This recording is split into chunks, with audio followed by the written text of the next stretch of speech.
পবিত্র কোরআনে আল্লাহ সুবহানাহু ওয়া তাআলা বলেন, তোমরা যখন অসুস্থ হও আমি তখন তোমাদের সুস্থতা দান করি। সুবহানাল্লাহ, সুবহানাল্লাহ।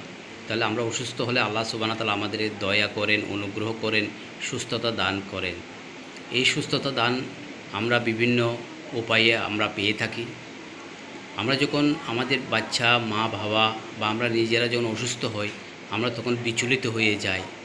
আমাদের আর্থিক সমস্যার কারণে আমরা খুবই অসহায় হয়ে যাই। তখন আমরা ধার প্রান্তে সুদের জন্য হাত বাড়াই। প্রিয় ইসলামী ভাইয়েরা, এই পরিস্থিতিতে আমরা যখন অসুস্থ হব, তখন আমাদের আশেপাশে যারা রহিয়াছে তাদেরকে আল্লাহ সুবহানাহু ওয়া তাআলা পৃথিবীতে প্রেরণ করেছেন মানব জাতির কল্যাণ সাধনের জন্য।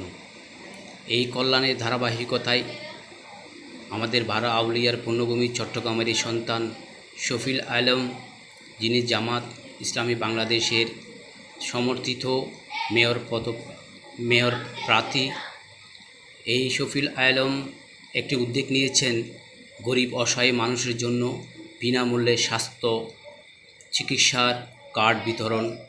আমি আমার ইউটিউব চ্যানেলের পক্ষ থেকে ব্যক্তিগতভাবে শফিউল আলম সাহেবকে স্বাগতম জানাই।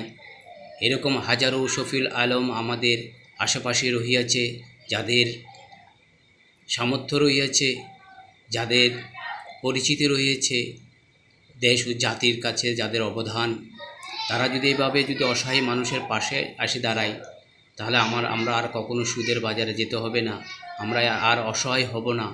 আমরা সুস্থ দেহে সুস্থ মন, আমরা সুস্থ থাকব, আল্লাহর ইবাদত করব ইনশাআল্লাহ।